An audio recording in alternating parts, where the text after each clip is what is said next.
La Banque Postale du Burkina Faso vous offre le Déj Matinal Info.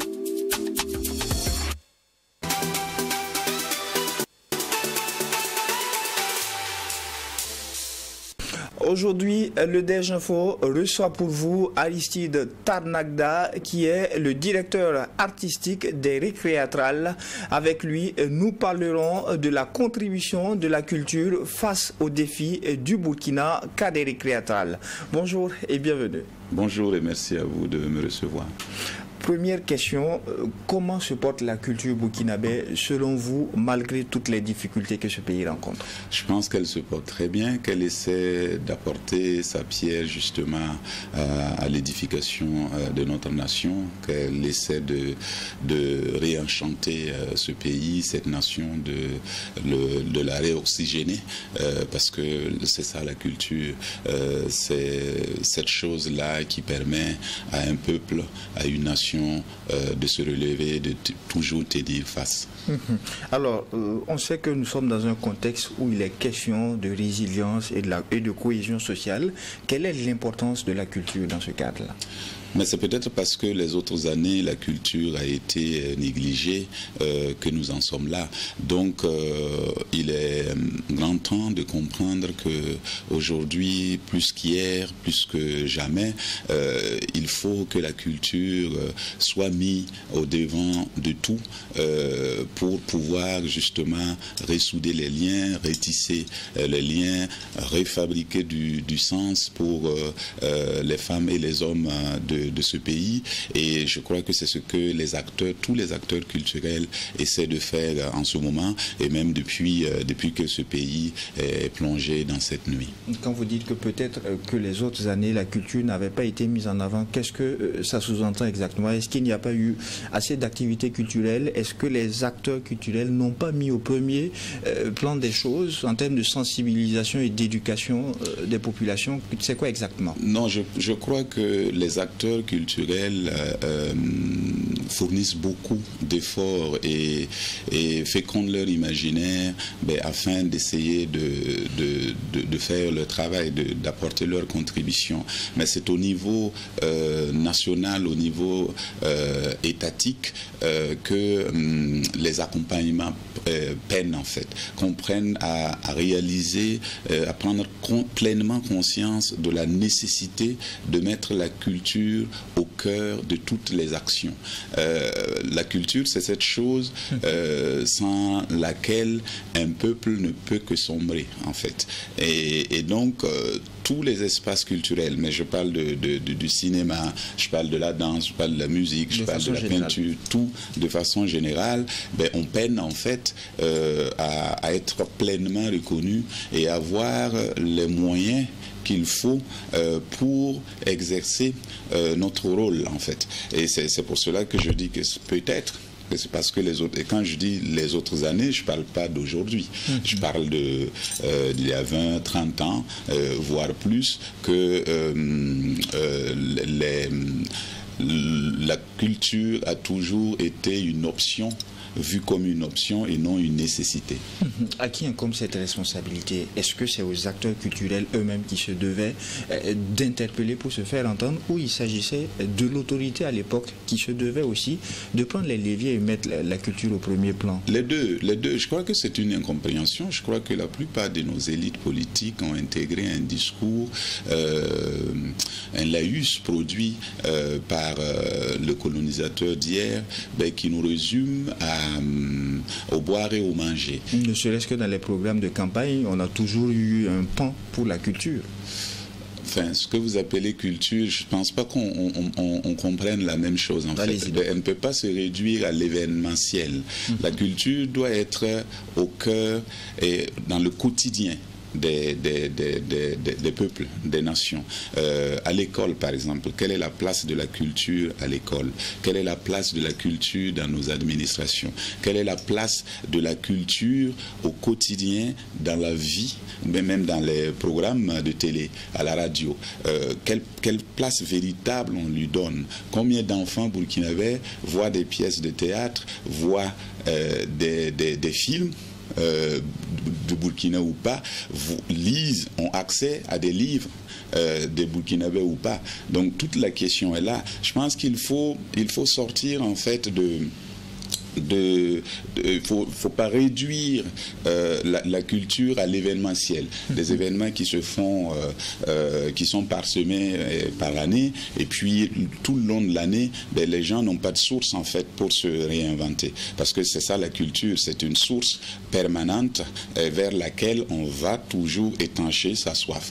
Et donc c'est important que ce soit structurel, que ce ne soit pas de temps en temps, il y a un événement, il y a les récréatrales, il faut attendre 2 ans encore pour voir des pièces de théâtre, il y a le CIAO, il y a le FESPACO, il faut que ce soit inscrit et ancré, et donc des politiques structurelles qui sont développées tout au long de l'année pour permettre aux personnes de se nourrir au quotidien. Vous avez parlé de l'administration publique, vous avez parlé de l'école, et sur ce dernier, quand on regarde notre système éducatif, est-ce qu'il prend en compte l'aspect culturel? Est-ce qu'il valorise la culture quand vous le regardez ainsi? Non, non. Enfin, je pense qu'il y a des efforts, et puis bon, il y a des discussions qui sont menées à longueur d'année, mais pourtant c'est pas par manque de propositions au niveau des acteurs culturels. Il y a tellement de propositions qui sont faites. Moi j'ai monté un projet qui s'appelle REPER, justement pour les élèves. On a fait ce qu'on a pu, mais c'était très peu. On aurait pu sillonner l'ensemble du pays, ou en tout cas les zones où c'est possible, pour pouvoir déployer ce projet-là. Mais pour moi, c'est pas encore intégré comme une nécessité, comme une condition sine qua non en fait au niveau de l'État, parce que c'est de la responsabilité de l'État de faire en sorte que son peuple puisse s'ancrer dans une culture qui lui permette de s'affirmer au monde. Et je crois que en ce moment, c'est la politique, c'est vrai, en tout cas c'est ce discours-là qui est assumé, qui est affirmé. Et donc, je crois que l'État doit comprendre que son allié premier, ce sont les hommes de la culture, pour pouvoir déployer et pour pouvoir intégrer cette dimension-là par le peuple. On va juste rappeler aux auditeurs qui nous prennent peut-être en marche sur la radio ATFM qu'Aristide Tarnagda, directeur artistique des Récréatales, est notre invité du jour. On parle de résilience, on parle de défis sur le plan social, mais il y a aussi cette réalité économique. Comment est-ce que la culture pourrait aider le Burkina face à ces défis économiques également? Mais parce que la culture produit l'économie. Je sors des récréatrales, mais il n'y a qu'à tendre un micro à toute cette population qui a été là pour voir s'il n'y a pas eu des retombées économiques. Il faut voir avec toutes les maisons qu'on a louées pour héberger les artistes, toute la consommation qui s'est effectuée pendant ces 1 semaine d'événements. Mais nous sommes là depuis septembre parce que les artistes étaient en résidence. Donc la culture, elle est, comme je dis, elle est le cœur de tout.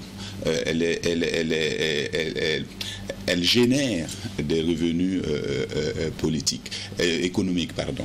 Et donc c'est tellement important d'investir dans la culture. Quand on organise un événement comme le CIAO, on ne se rend pas compte de toute la retombée économique, du parqueur jusqu'au, je sais pas moi, aux grands, les gens qui ont tenu les stands, etc. Chacun a eu son compte. Vous avez dit tantôt également que la culture ne doit pas s'adosser uniquement à l'événementiel. Oui, oui. C'est ce que j'ai dit. Elle ne doit pas s'adosser à l'événementiel si elle est réduite. Là, nous partons sur le cas des récréatrales, sur le cas du CIAO pour justifier l'apport économique. Non, parce que je prends les grands événements, je veux dire au quotidien. la musique, on va prendre la musique, ce que la musique produit au quotidien, dans tous ces espaces de fête. Voilà, parce que pour moi, fêter, c'est résister. Donc, dans tous ces espaces de fête-là, la musique permet à ce peuple de se réoxygéner et permet aux espaces de pouvoir, comment dire, de pouvoir rehausser leurs gains. Vous voyez ce que je veux dire? Et quand le CITO, voilà, je prends le cas du CITO. Le CITO, c'est pas, je dis, c'est pas un événement. Ils sont là chaque année. Mais il y a une économie qui tourne. On emploie des gens. Vous voyez ce que je veux dire? Même moi, quand je dis récréatral, mais parce que le peuple ne voit que l'événement. Mais à l'année, j'emploie.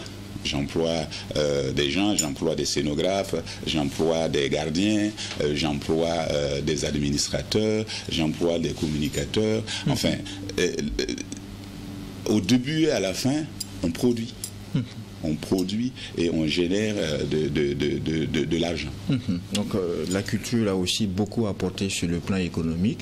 Vous avez parlé tantôt des récréatrales, justement, ça fait plusieurs décennies qu'elle se tient. Aujourd'hui, quelle est la particularité des récréatrales? Succinctement, quelle est son histoire? Son histoire, c'est que en 2002, les récréatrales ont été mises en place par Étienne Menongou, et puis à partir de 2008, ça a pris un autre tournant. Ça s'est installé dans ce quartier Buxum-Tenga et ça a commencé à associer, à intégrer tout un quartier à l'organisation de cet événement-là, et c'est devenu une espèce d'utopie qu'on a activée comme ça à ciel ouvert dans cette rue de Buxum-Tenga, et qui fait toute la fierté de notre pays, mais aussi des Africains en fait. Et du coup, qu'est-ce que c'est que les récréatrales? Les récréatrales, c'est un espace des Burkinabés d'abord, mais aussi des Africains, pour se mettre au monde, pour déployer leur récit, pour prendre la parole, pour s'affirmer, pour, par exemple, en ce moment, dire ce que le chef de l'État vient de dire, que je viens d'entendre, que le Burkina Faso, c'est un autre pays.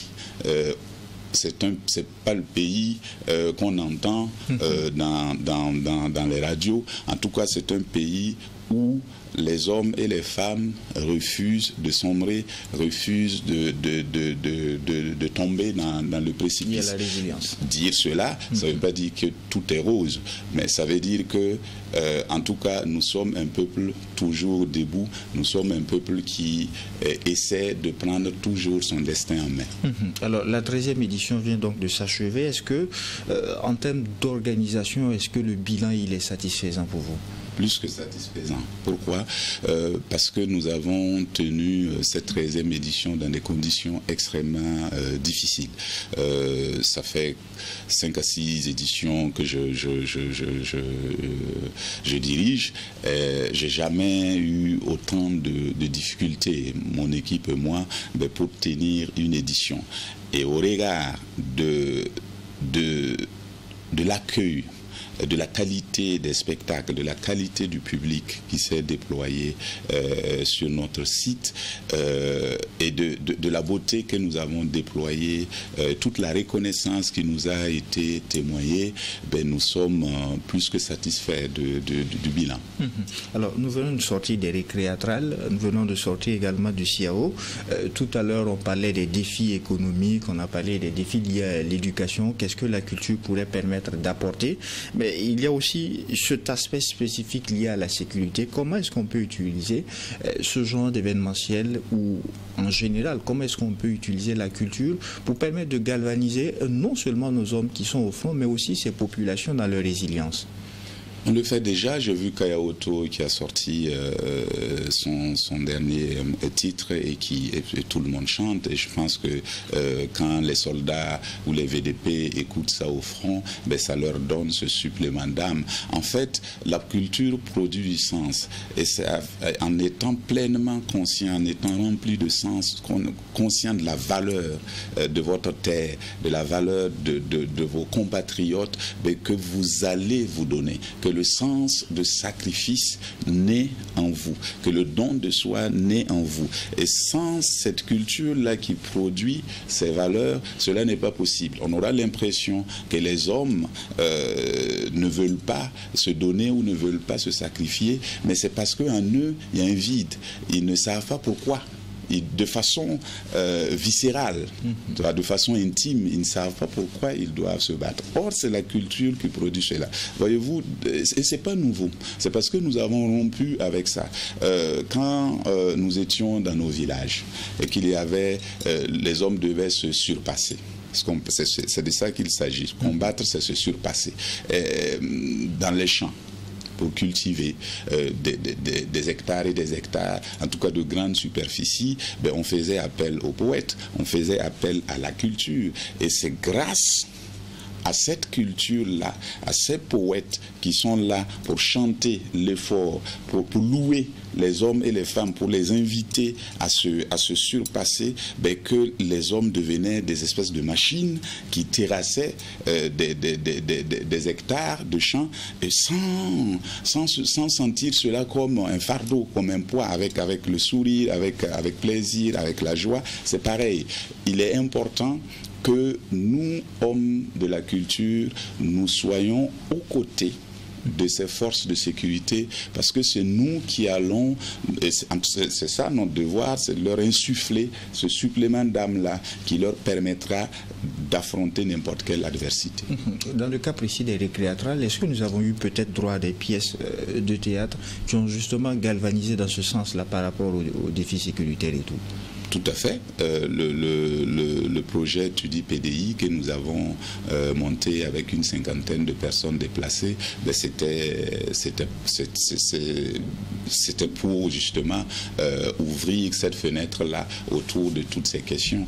Comment faire, et j'espère pouvoir faire voir ce spectacle à un certain nombre de forces de sécurité, parce que c'est à partir de ce regard, de ce miroir qu'on leur tend, que quelque chose va naître en eux quand ils vont voir ces personnes s'exprimer, raconter à la fois ce qu'elles ont vécu comme douleur, comme traumatisme, et les voir se transcender, continuer de célébrer la vie, de la magnifier, de dire, d'affirmer leur bravoure, leur courage. Ben ça va être contagieux pour les forces de l'ordre.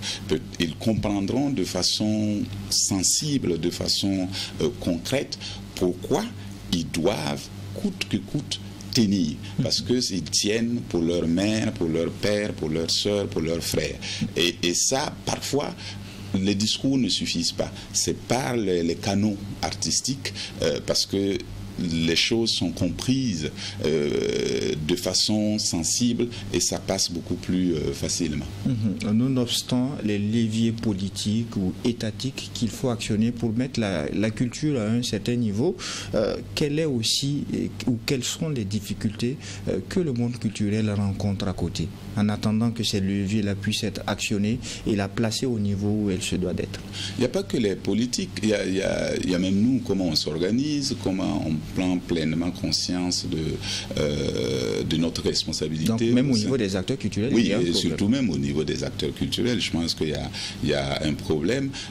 Ça manque parfois de solidarité, ça manque parfois de profondeur. C'est-à-dire, est-ce qu'il y a de la concurrence entre acteurs culturels? Quel est le problème? Oui, mais ça c'est normal. Non, je vais dire, la concurrence, elle est humaine. Je veux dire, les gens... La culture, c'est un ensemble. C'est une culture burkinabé qu'on essaie de magnifier. Et si les hommes de la culture n'arrivent peut-être pas à se mettre ensemble... Non, il y a pas il y a une culture burkinabé. C'est une somme de cultures qui font... qui fait avec la diversité culturelle. Exactement. Et il faut qu'on revendique ça. L'unicité, c'est pas la monocité. Je veux dire, la diversité est importante parce que l'arc-en-ciel, tout le monde sait que l'arc-en-ciel, c'est quelque chose de magnifique et on a une culture arc-en-ciel. Donc, au lieu d'être dans la concurrence, il faut qu'on soit, faut qu'on s'inspire les uns les autres. Vous voyez ce que je veux dire? Mais la question n'est pas là. La question, c'est quand on crée un événement, pourquoi on le crée?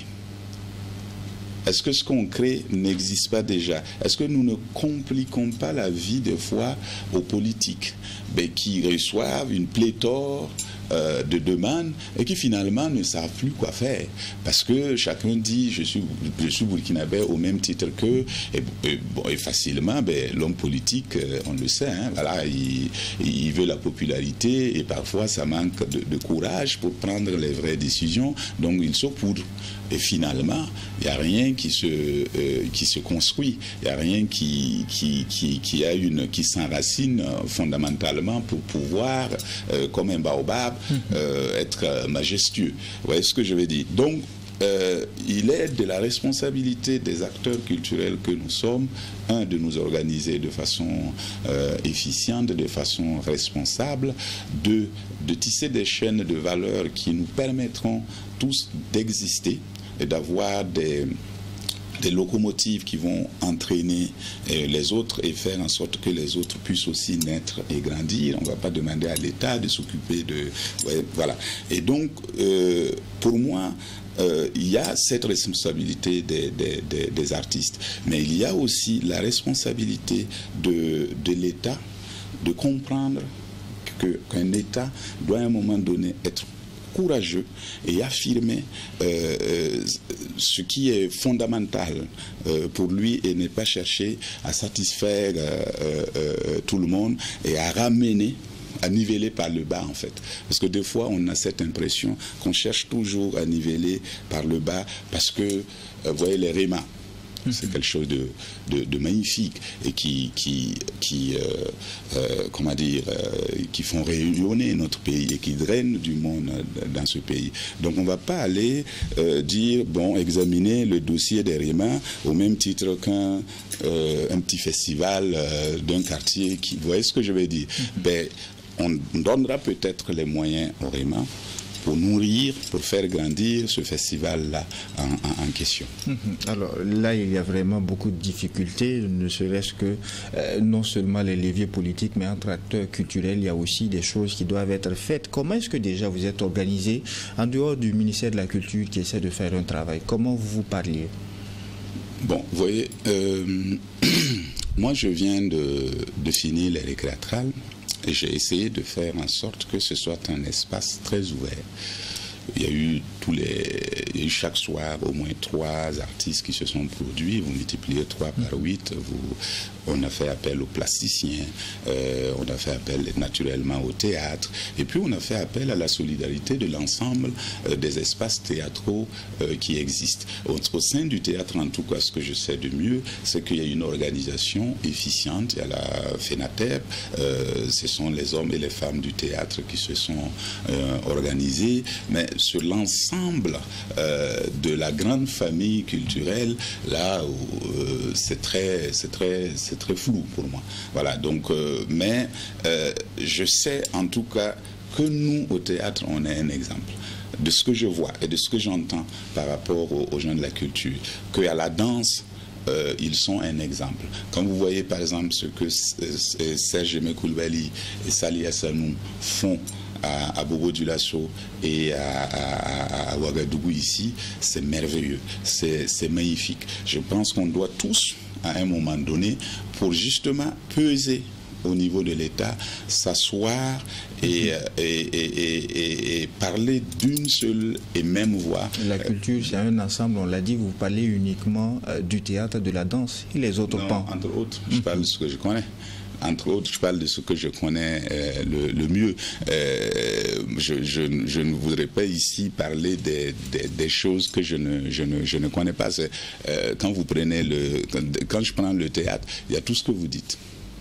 Il y a le cinéma, il y a la peinture, il y a la littérature, il y a tous les pans de la culture. Le théâtre embrasse tout ce monde-là. Donc, mais je voudrais parler vraiment des volets culturels qui sont organisés et que je connais le mieux. On a parlé de la responsabilité de l'État, la responsabilité des acteurs culturels, mais au niveau du citoyen, quelle peut être sa part contributive pour un rayonnement de notre culture afin qu'elle puisse permettre une certaine résilience, qu'elle puisse aider au défi? Déjà un bon spectateur, c'est-à-dire ou un bon consommateur, parce que les mots sont souvent de la culture, celle que nous lui proposons, celle que nous pensons et portons pour lui. Il peut être mécène. Voilà, il peut. Je pense qu'il y a des mécènes, mais il n'y en a pas encore beaucoup. Dans notre pays, il peut être mécène, il peut contribuer il peut accompagner l'État.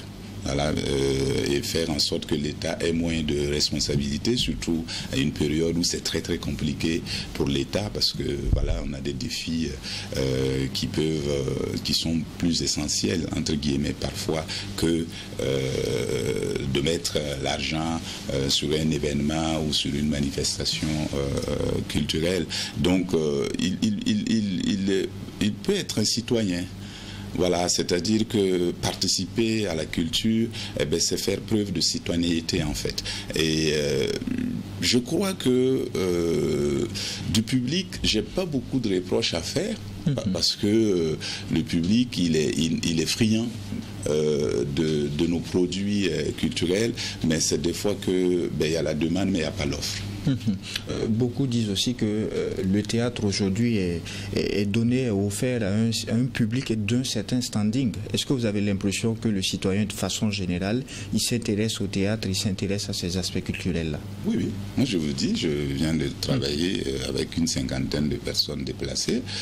C'est la preuve que voilà, le public ordinaire, on a vu dans nos salles, ceux qui entraient, justement, c'était un public très populaire au sens où tout le monde avait sa place, du ministre au vendeur de lotus, voilà, tout le monde y était. Et je crois que souvent c'est par méconnaissance. Les gens ne connaissent pas le théâtre et c'est même pas souvent le prix d'entrée. C'est pas vrai, parce qu'il n'y a pas un prix pour se faire plaisir. Si le théâtre est une source de plaisir, si la conscience que le théâtre est une source de plaisir pour lui, de la même façon qu'il va acheter la bière ou le poulet, etc., et même quand il n'a pas l'argent, il s'organise pour économiser, pour aller se faire plaisir, il le fera à un moment donné. Mais vous voyez le CITO. Le CITO a été en diffusion récemment. Ils ont été obligés de prolonger parce que la demande était trop forte. Voilà, c'est la preuve. Et